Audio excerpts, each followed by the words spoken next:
Si mes calculs sont exacts, lorsque ce petit bolide atteindra 88 miles à l'heure, attends-toi à voir quelque chose qui décoiffe. À l'heure du goûter, on écoute le Magal West sur Westrack Radio. Interview, rubrique, micro-trottoir et musique sur Westrack. Nom de Zeus!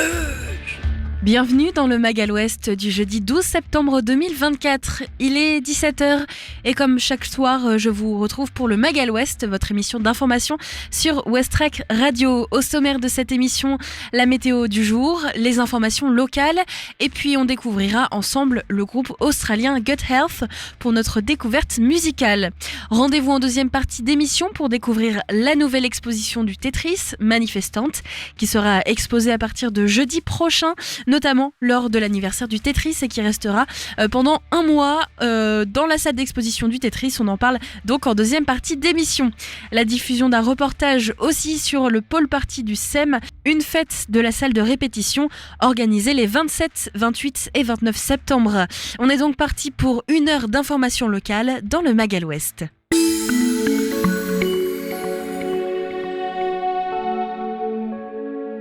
Aujourd'hui au Havre, le temps est marqué par de petites averses de pluie. La température pour cette fin d'après-midi est variable, entre 14 et 15 degrés, un ressenti atteignant les 12 degrés. La probabilité de pluie est élevée, atteignant 90% pour la journée, avec une accumulation de 3,3 mm de précipitations. Le vent souffle du nord-ouest à 25 km/h, rafale à 33 km/h. Et l'humidité se maintient autour de 74%. Aujourd'hui, le soleil va se coucher à 20h18. On perd donc 4 minutes de soleil. Et pour cette fin d'après-midi, donc, un temps assez mitigé avec risque de pluie. La température pour cet après-midi est de 14 degrés. Le ressenti sur le thermomètre est de 12. Le vent devrait atteindre en moyenne les 26 km/h tournés vers le nord-ouest. En soirée, la pluie devrait être annoncée. La température va retomber à 14 degrés. Un vent tourné vers le nord-ouest qui dépassera les 23 km/h. Demain, nous serons vendredi, le week-end arrive, le soleil se lèvera à 7h34, il se couchera à 20h16, moins 3 minutes de soleil. En matinée au Havre, ce sera un beau ciel sans nuages qui nous attend. La température à Le Havre sera de 11 degrés, la température ressentie sera de 8, la force du vent oscillera aux alentours de 21 km/h, direction nord-ouest, et puis enfin l'humidité de l'air sera de 74%. Dans l'après-midi au Havre, il y aura quelques nuages avec des éclaircies. La température atteindra les 15 degrés. Le ressenti, lui, sera de 13. Et le vent sera tourné vers le nord et dépassera les 21 km/h. Et enfin, demain en soirée, un beau temps sans pluie est attendu avec donc des températures qui dépasseront les 15 degrés, ressenti 13. Le vent, lui, sera plus calme. Une légère brise tournée vers le nord qui dépassera les 14 km/h. L'essentiel de l'actualité, c'est tout de suite dans le Magal West.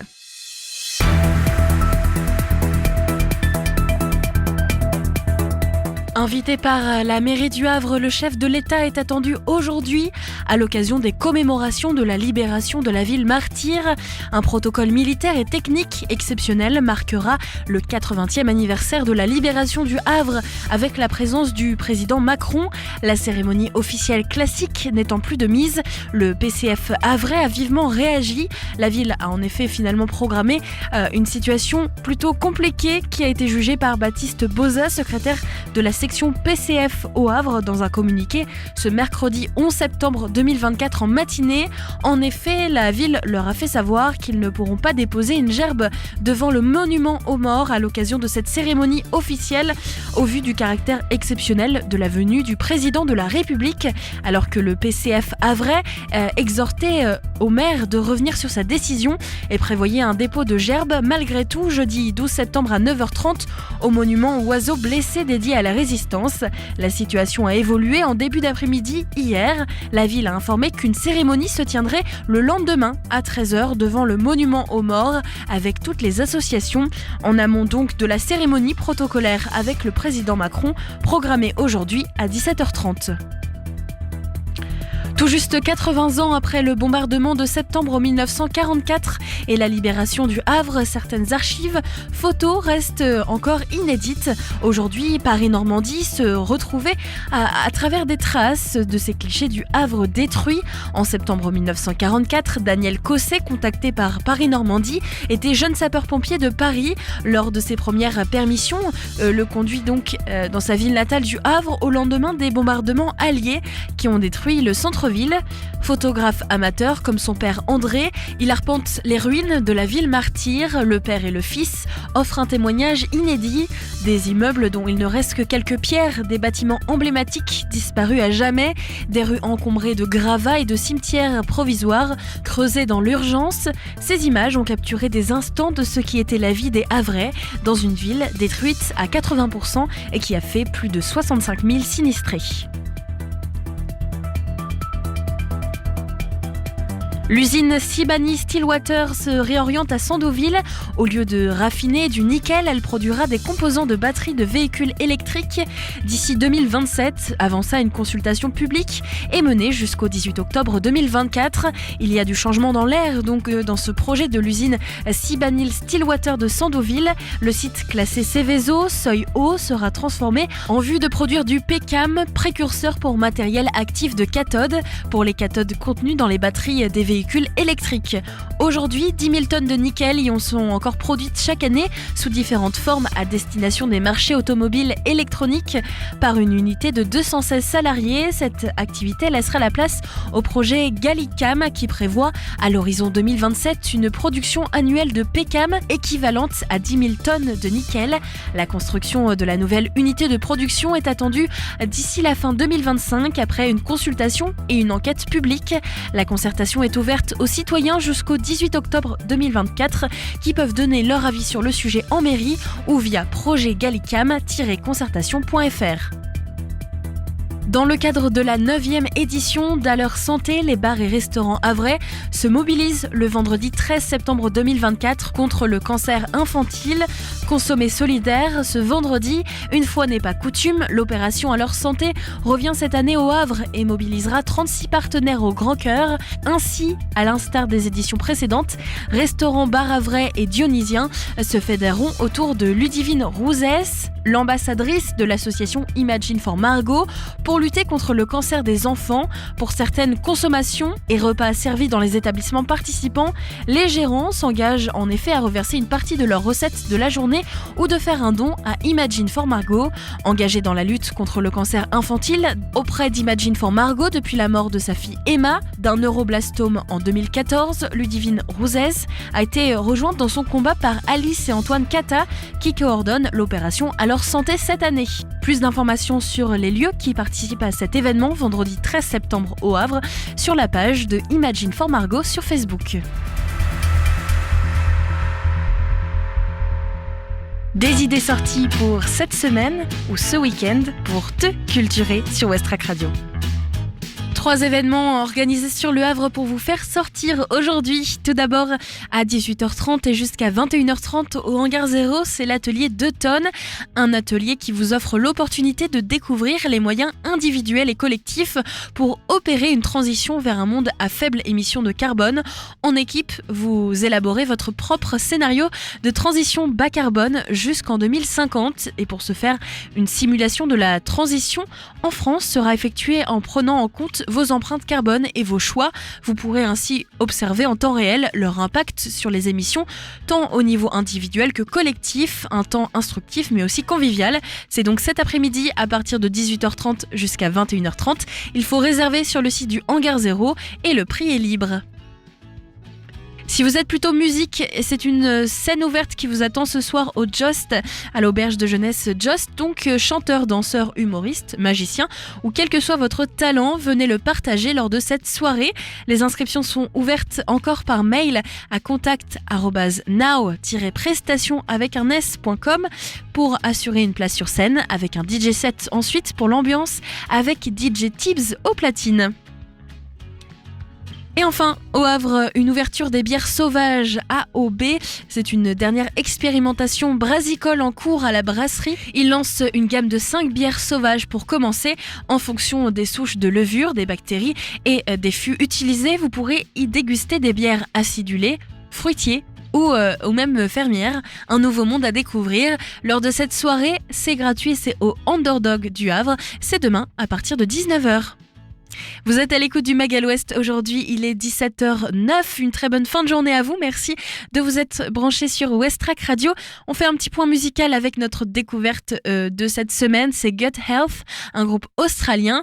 Et juste après, on parlera musique avec le SEM, qui est donc un pôle de répétition au Havre, au Fort de Tourneville. Son pôle de répétition fêté l'année dernière, c'est 10 ans. Et pour cette 11e année, c'est un pôle party qui vous attend les 27, 28 et 29 septembre.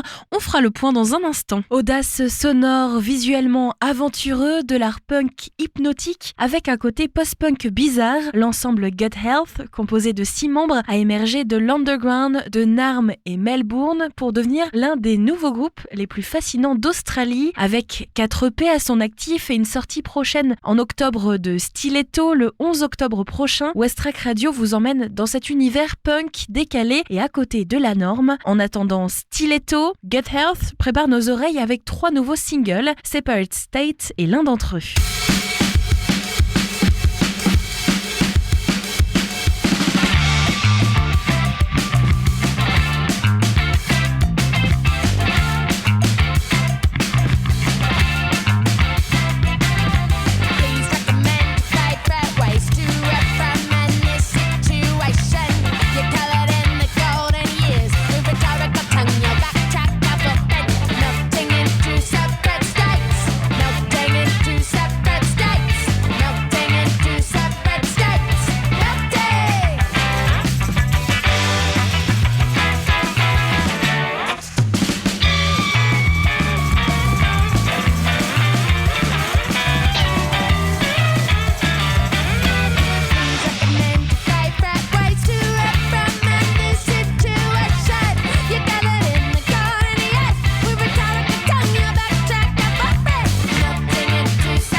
Soutenu par le leadership de son groupe LGBT+, et de ses pairs, Gut Health exploite une éthique sans compromis qui met en valeur et encourage la libération ouverte et les qualités curatives de la rage consensuelle sous ses formes de nombreuses et variées. Le groupe s'inspire de ses valeurs et de l'esprit de la révolution new-yorkaise No Wave et des diverses expériences musicales de chacun de ses membres, du punk au jazz et au-delà, pour créer une concoction post-punk, polymorphe et positivement excitante qui remplit le dance floor. Cool Moderator est l'un des singles dévoilés par le groupe début septembre dans l'attente de son nouvel album Stiletto.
Les chansons de Gut Health sont portées par les mélodies effervescentes et l'esprit lyrique de la chanteuse Atina Oh, qui met l'accent sur leur sélection rythmique et entraînante, soutenue par des guitares tranchantes et angulaires et des synthétiseurs déroutants. Stiletto, nouvel album de Gut Health, sera dévoilé le 11 octobre sur les plateformes de streaming. Le single du même nom est déjà venu se glisser dans les playlists des adeptes de ce groupe.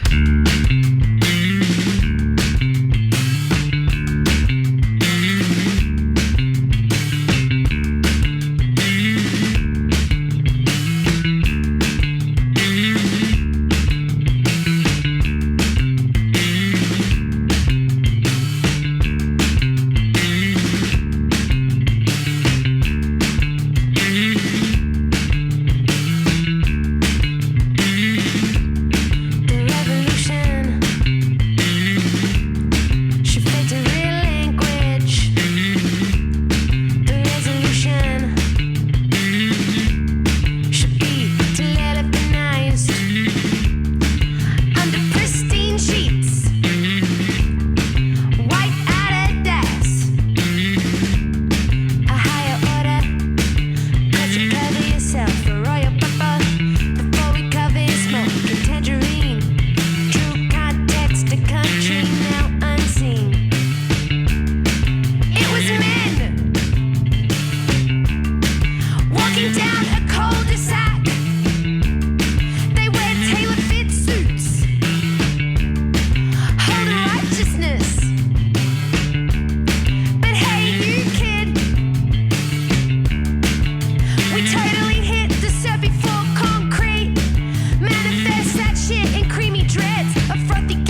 Vraiment, j'adore ce titre Stiletto. On a hâte de découvrir ce nouvel album signé Gut Health, un groupe australien qui s'est produit plusieurs fois en Normandie et qui sort le 11 octobre son nouvel album. Notre invitée aujourd'hui, ce sera Manifestante, une exposition qui arrive au Tetris. Une exposition à la fois organisée par le Tetris, mais aussi la Ligue des droits de l'homme. On va les recevoir dans un instant, le temps qu'ils s'installent dans le studio pour nous présenter la genèse de cette exposition, mais aussi un atelier qui sera proposé au Tetris durant le vernissage. On en parle juste après dans le Mag à l'Ouest. Avant, c'est donc la pôle party du SEM qui nous intéresse. Un événement musical avec plus de 62 groupes sur scène les 27, 28 et 29 septembre. Le SEM au Fort de Tourneville organise une fête, son pôle party prochainement. Jean-Jean est avec nous pour nous présenter cette programmation. Bonjour, comment ça va ? Ça va très bien. Ça se passe bien cette rentrée au SEM ? Oui, on est content. On est content de reprendre nos activités. Les élèves de l'école rentrent lundi 16. Et déjà, le pôle de répétition est ouvert depuis 3 semaines. Et on est content de revoir tout le monde, même si les vacances étaient très sympas à prendre. C'est sûr.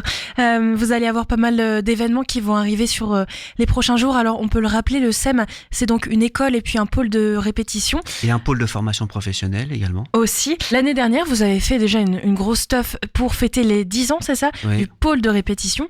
C'est pour ça que vous avez eu envie de remettre le couvert et de se dire on refait la fête ? Exactement. Faire les 11 ans, c'est déjà pris par nos copains d'en face. Le Tetris. Donc on s'est dit, c'est Élise, notre responsable de bar, qui a trouvé le nom, une pôle party. Le pôle de répétition fait une fête, une partie. Et donc, oui, on a décidé de refaire jouer le plus de groupes possible fin septembre, sur 3 jours. Est-ce que c'est quelque chose qui va revenir chaque année ? Du coup, on peut s'attendre à un événement à la rentrée, après donc les 10 ans, le pôle party. Est-ce qu'il y aura 12, 13, 14 ? Eh bien, on ne sait pas. Déjà, on avait envie de le faire une deuxième fois parce que ça crée du mouvement autour du SEM, ça fait parler de nous. Ça montre aussi la diversité des groupes qui viennent répéter au pôle de répétition. Un pôle de répétition, ce n'est pas anodin. Donc, il faut qu'on montre ça, que le pôle de répétition a toute son importance. Et on est content de l'avoir fait l'année dernière. On est très content de le faire cette année. Pourquoi pas, mais au bout d'un moment, quand ça marche bien, il faut aussi qu'on fasse évoluer les choses, que ça soit pas tout le temps la même chose, sinon après ça va s'essouffler. On se concentre sur celle-ci et puis on verra. Est-ce que du coup justement ça a évolué par rapport à l'année dernière ? C'est une formule qui est un peu différente ? C'est différent parce qu'il y a plus de groupes. Ouais. L'année dernière, il y avait plus de 50 groupes et là on est à plus de 60. En fait, ça a tellement plu à tout le monde qu'il n'y a aucun groupe qui a joué l'année dernière qui a refusé de le faire, sauf pour des problèmes d'emploi du temps ou de garde d'enfants ou ce genre de choses. Mais sinon, tout le monde était OK pour le refaire. Hein. Donc on est très content de ça. Plus il y a des nouveaux groupes. Ça, c'est important aussi pour nous de recevoir de nouveaux groupes au pôle de répétition. Et donc ils se sont pris au jeu également. Des groupes qui viennent répéter toutes les semaines ou plusieurs fois par semaine, des gens que nous connaissons depuis, pour certains, depuis le début du pôle de répétition géré par le SEM. Et on a créé du lien avec tous ces gens, ils nous font confiance. Et ils savent qu'ils vont passer 3 jours sympas, quoi. Je vais pas tous les citer. Nous ne sommes pas des programmateurs de concerts. Nous, ce qu'on veut, c'est donner la place à tout style de musique, à tout niveau, voilà. Et donc, il n'y a pas de hiérarchie entre les groupes. Tout le monde va jouer 20 minutes. Même les groupes, même les artistes très connus, ils ne joueront que 20 minutes. Ils savent ça. Et donc nous, ça nous fait plaisir. Voilà, c'est la musique, c'est pas que pour être professionnel, ça fait aussi du bien à l'âme. Ça fait du bien à l'âme à ceux qui travaillent toute la semaine et qui ont envie le vendredi soir de faire une répète de 2 heures. Pour ceux qui font de la musique comme s'ils faisaient une partie de cartes tous les jeudis soirs. Vous voyez, c'est voilà, on fait tous de la musique à différents niveaux, mais on fait tous de la musique. Tous donc régis par la même règle, 20 minutes. Ouais. Et cette envie de s'amuser et de aussi rencontrer le public havrais, puisque on parle beaucoup de la fête du SEM en interne, c'est-à-dire les groupes que vous connaissez, etc. Mais c'est bien sûr ouvert au public. Bien sûr. Le but, c'est que tout le monde puisse s'éclater. Oui. Et en fait, les gens étaient contents l'année dernière. Le public était content de voir autant de groupes, autant de diversité. Et puis notre lieu, faut le dire, il est quand même très très très sympa. On va aménager 2 scènes dans le patio. Il y a la scène, le tube, et puis on va aménager aussi 2 espaces pour jouer dans des locaux de répétition. Bon, la jauge là, elle est minime. On peut mettre que 19 personnes dans les salles, mais ça fonctionne bien. Les groupes sont au courant maintenant, même s'ils ont été un peu surpris l'année dernière. Cette année, ils sont au courant et ça va se passer sereinement. J'en ai tout à fait confiance. Est-ce qu'il y a des temps forts pendant ce moment, des moments aussi de rencontre avec le SEM, l'équipe, si nous aussi on a un groupe et qu'on a envie de découvrir le pôle de répétition? Moi, je serai dans les parages. On sera 2-3 dans les parages à parler aux gens, à ceux qui ont envie de prendre des renseignements sur le pôle de répétition. On sera là pour les aiguiller même. Oui, il n'y a pas de souci, on sera là. Alors, c'est quand ce pôle party? Alors, c'est le vendredi 27 septembre, le samedi 28 septembre et le dimanche 29. Le vendredi, c'est en soirée. Je me rappelle plus trop des horaires, mais ça commence après 19h pour le premier groupe. Ensuite, le samedi, c'est dès le début d'après-midi, 14h, et le dimanche, pareil. Le samedi, il y a une petite particularité, c'est qu'on arrête de jouer à 22h, parce qu'après, il y a soirée boule à facettes dans le tube. Donc, soirée dansante. C'était déjà le cas l'année dernière, oui, ça me dit quelque chose, cette fameuse boule à facettes. On en fait 2-3 dans l'année, là. Ça marche super bien, tout le monde est content. Ouais. Donc on s'est dit, allez, on fait la fête, quoi. Ouais, voilà. Carrément. Est-ce que c'est gratuit cet événement? C'est gratuit, oui. C'est ouvert à tous, c'est gratuit. Alors je vais citer aucun nom parce que je veux être le plus correct possible avec tous les groupes. Sachez qu'il y a de très jeunes groupes et il y a aussi des groupes anciens qui sont connus des Havrais et on aura même le droit à une surprise. Donc, moi, j'aime pas quand on me dit le mot surprise parce que j'en sais pas plus. Bah voilà. C'est un artiste qui est très connu et qui va venir et qui nous fait le plaisir d'avoir accepté. Je peux vous dire, c'est que ça sera le dimanche, c'est tout. Ok, pas besoin de billetterie, on vient comme vient ça à la sauvage. Tranquille, voilà. Parfait. Et merci beaucoup Jean-Jean, on a hâte de voir ça et surtout de voir cette surprise. J'avoue que moi ça me frustre toujours un peu en interview le mot surprise, mais ça donne aussi envie aux auditeurs, alors on a hâte de découvrir ça. Super. Merci. À bientôt.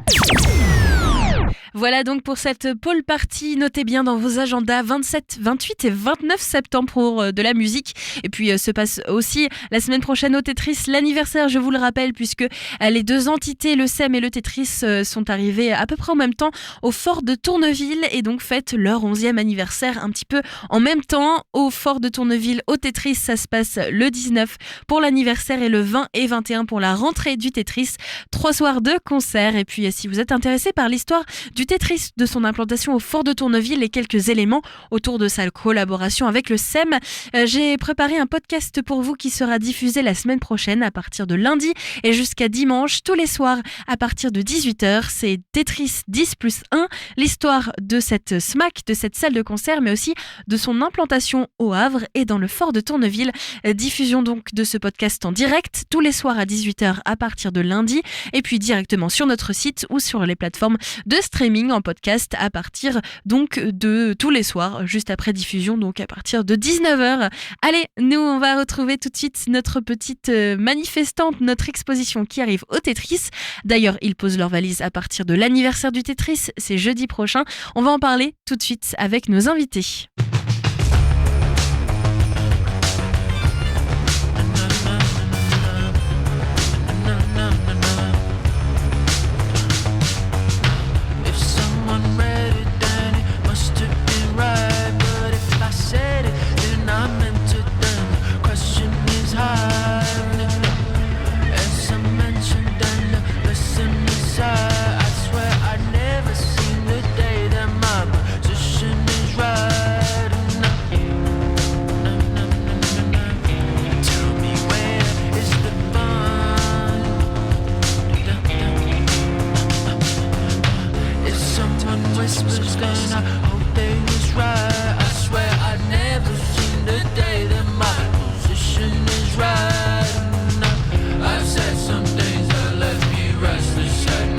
It's not too late to make the same mistake.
angelas, and only come back when there's business to take care of.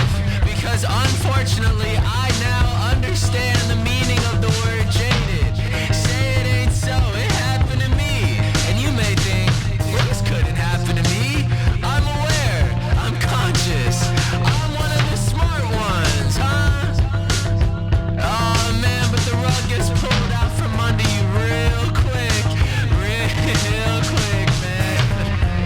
So I'm gonna leave Los Angeles and everything that I started to love, 'cause this affair is over. So chew me up and spit me back out, and do what you want with this vessel, because I no longer need it. My new one is in my new home, waiting with a hug and the love I always deserved but never let in. And the worst part is I'm here by choice. I'm here by choice, nobody invited me. How did I get myself in this situation? How did I get myself in this situation?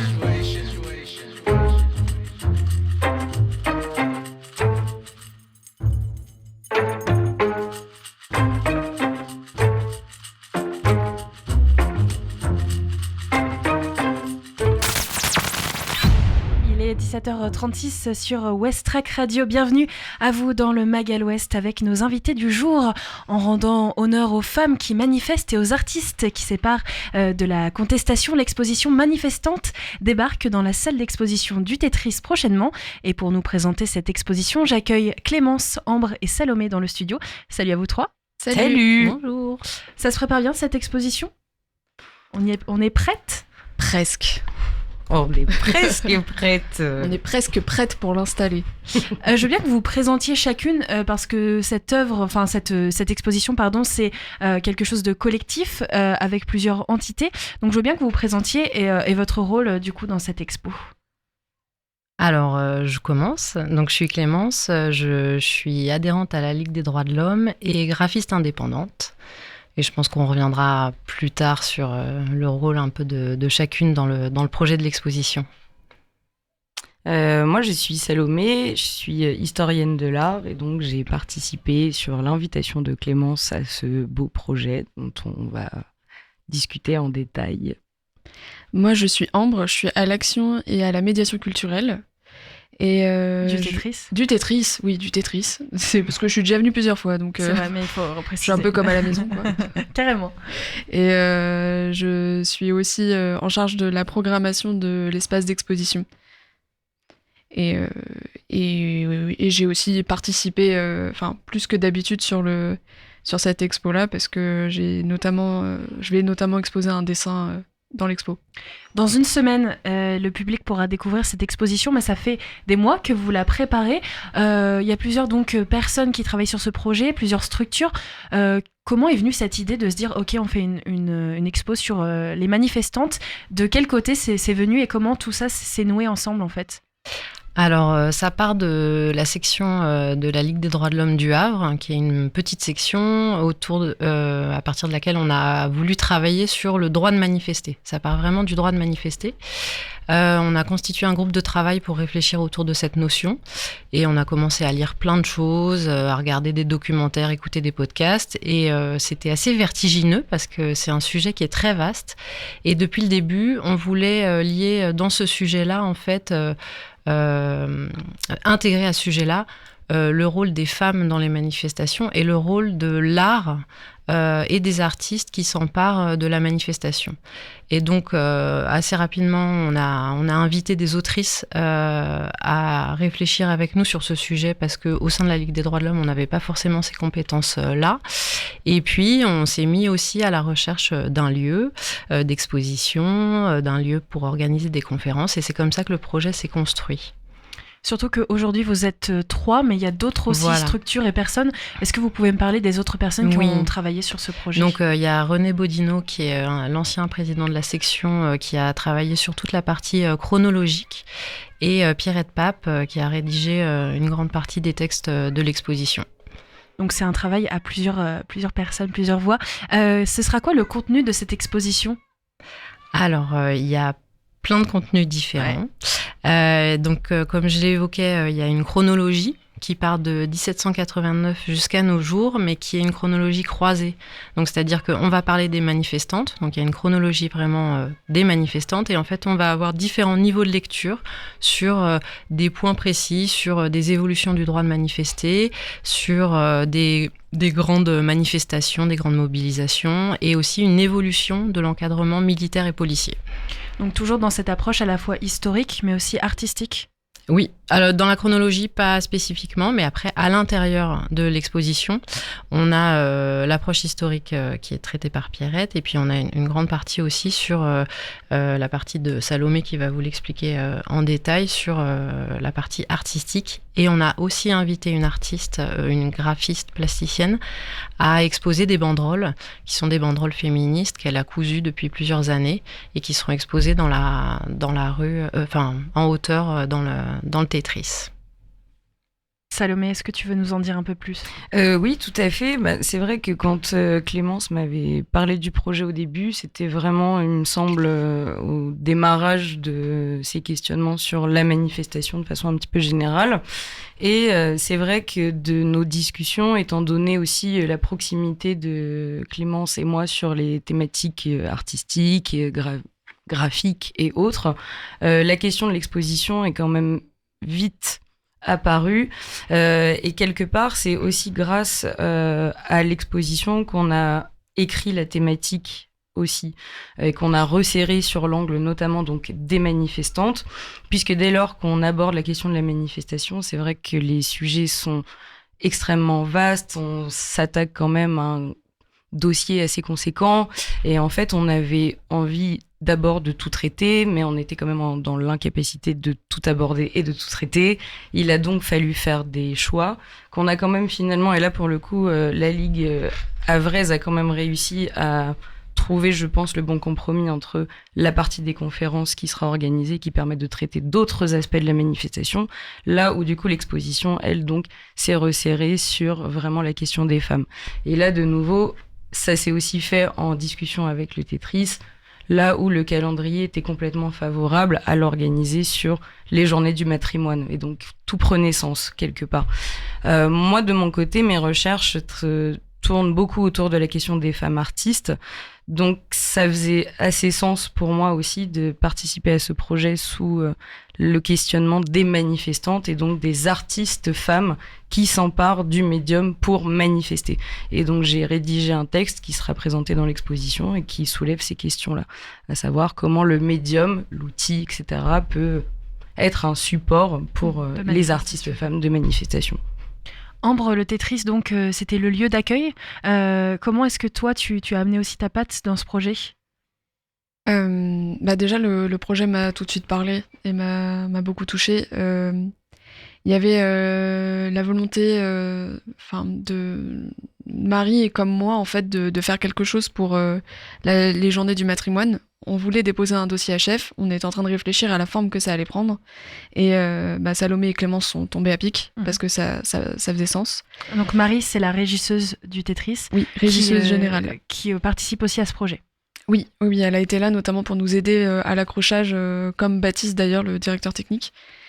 Et aussi dans la programmation des artistes qu'il y aura plus tard dans la soirée. Mais sur la partie de l'exposition, on a été beaucoup soutenus par Marie. Et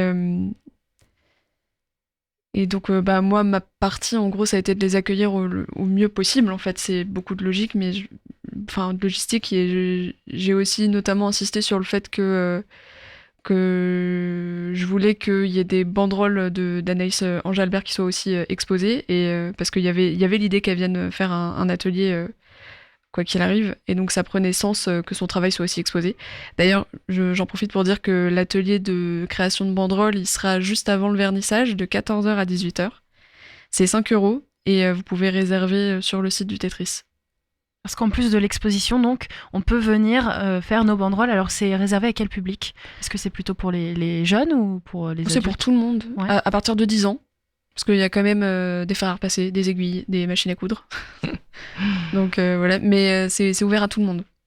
Et qu'est-ce qu'on fait dans cet atelier banderole ? Alors, on fait une banderole ? Ouais, on fait des banderoles féministes, ou pas que féministes d'ailleurs. Hein. Non, en plus, Anaïs, pour le coup, traite quand même de c'est assez large. des sujets de société, donc c'est assez large. L'idée, c'est de créer sa future banderole, parce que je pense qu'il va y avoir des raisons de manifester bientôt, là. Donc c'est le bon On peut moment. la réutiliser. Donc c'est à nous de choisir nos slogans et toi tu seras à l'atelier, tu aideras aussi à la création. Oui, je vais aider à encadrer. Coudre, faire à repasser, tout ça. C'est ça. Moi, je vais aider à encadrer. Mon rôle, il est plus dans le fait de faciliter, de médiatrice en fait, de faciliter l'action au sein de l'atelier. Donc on va revoir un peu tout ça parce que le programme est assez riche. On a donc cette exposition au Tetris qui dure 1 mois, c'est ça ? Du 19. Alors, elle est visible du 19 septembre jusqu'au 12 octobre. Le vernissage, par contre, c'est le 21 septembre à 19h. Donc une exposition dans la salle d'expo du Tetris au Havre, au fort de Tourneville. Des conférences aussi qui vont se dérouler à la halle juste à côté du Tetris, c'est ça ? Et puis cet atelier banderole qui vous permet aussi de rentrer dans la manifestation et d'agir. Les conférences, ce sera quoi les thèmes ? Alors, on a 2 conférences, le 24 et le 25 septembre. C'est de 18h à 20h. On a prévu 1 heure de conférence et 1 heure d'échange avec le public. La première conférence, c'est une conférence de Nathalie Théiot, qui est avocate, qui est la nouvelle présidente de la Ligue des droits de l'homme au niveau national. Et le thème, c'est manifester un droit menacé, point d'interrogation. Et c'est sur l'évolution des pratiques du maintien de l'ordre, surtout depuis 2016. Donc elle a analysé en fait toutes les restrictions qui encadrent le droit de manifester, enfin les manifestants de manière concrète depuis 2016. Et elle va venir présenter en fait ce travail de recherche. Et le lendemain, on accueille 2 observateurs des pratiques policières de Paris, donc qui eux vont venir expliquer comment cet observatoire s'est créé et quel est le rôle des observateurs des pratiques policières. Donc ça faisait vraiment écho aux réflexions qu'on a eues ces dernières années, des évolutions des formes des manifestations qu'on a pu observer depuis les Gilets jaunes, avant ça, Nuit debout.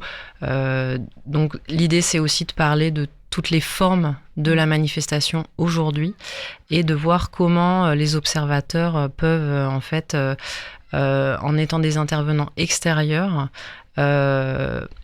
rendre compte d'éventuelles dérives d'encadrement des pratiques policières et du schéma de maintien de l'ordre. Donc là, on est sur le sujet des manifestations en général, pas seulement sous le prisme de manifestantes et féministes. Ces conférences, est-ce qu'elles sont gratuites ? Elles sont gratuites, oui. On n'a pas besoin de s'inscrire. Pas besoin de s'inscrire, vous venez dans la halle du fort de Tourneville. Ambre, je reviens sur le vernissage. Tu nous parlais aussi d'une soirée avec Marie qui avait proposé quelques idées. Il va y avoir un concert pendant ce vernissage ? Il y en a 5. Oui, il y a Sam Quilly, Chege, Sarah Algan, Pipiz et Kate Turtle. Je crois que j'ai oublié personne. Non, je crois pas. Ouais, c'est ça. Oui, c'est ça. Parce que c'est la rentrée du Tetris, c'est ça aussi. C'est ça, c'est la rentrée du Tetris. Ça se lie avec la programmation. Oui, bien sûr. Mais après, le gros point commun aussi, c'est que c'est que des femmes qui jouent ce soir-là, et c'est pas pour rien, c'est aussi pour accompagner cette exposition et ce vernissage. Pourquoi est-ce que les Havrais et les Havraises devraient venir découvrir cette exposition ou participer aux conférences ?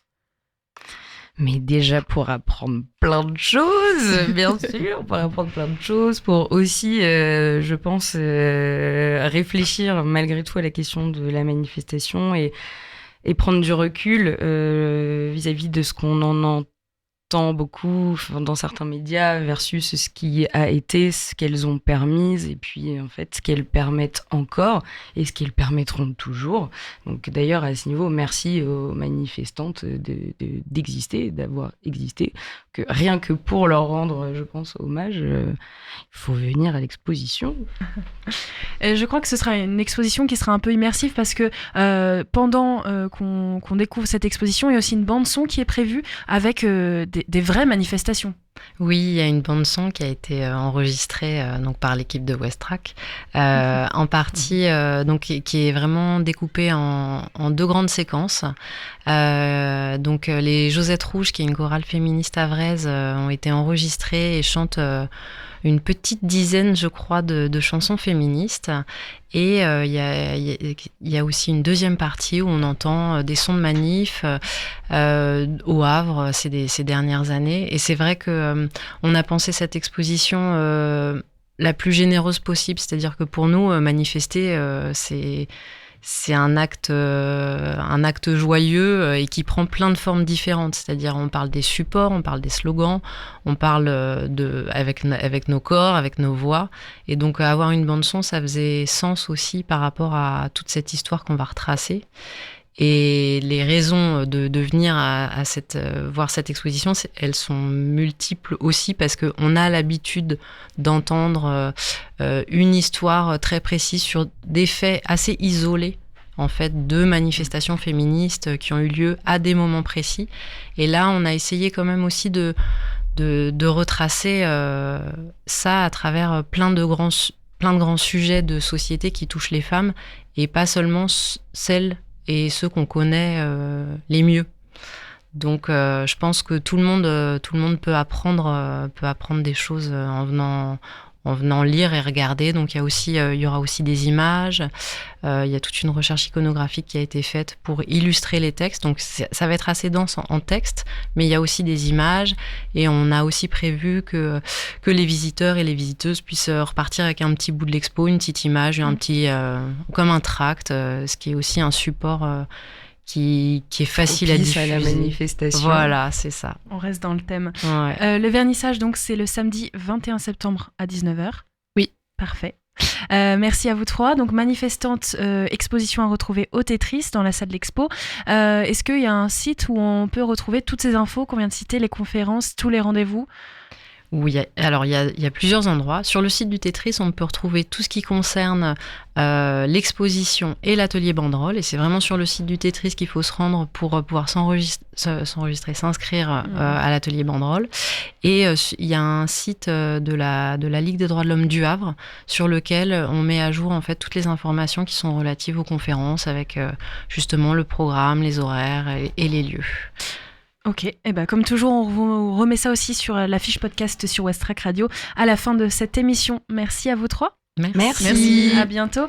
Nous, on va se quitter en musique pour ce dernier Mag à l'Ouest de la semaine. Je vous rappelle que demain, il n'y a pas d'émission puisque vous retrouvez la Ferrarock avec le festival Hop Hop Hop en direct à partir de 17h. On se quitte donc en musique, direction les États-Unis avec Nobody But You, un titre de Brain Story. Et je vous retrouve lundi pour un autre Mag à l'Ouest.